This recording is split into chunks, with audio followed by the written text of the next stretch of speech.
Aloha, welcome to KTA Quick and Ono Recipes. I'm Chef Michi, and today we're going to be making Garlicky Shoyu chicken.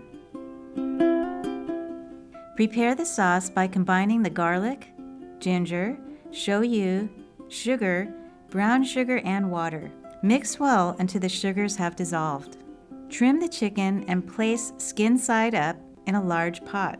The liquid won't immerse the chicken, but the pieces should be partially covered in the sauce. Cover the pot tightly with foil, but leave a 1-inch gap for steam to escape. Heat on high for 6 to 7 minutes, or until you see steam wafting from the foil gap.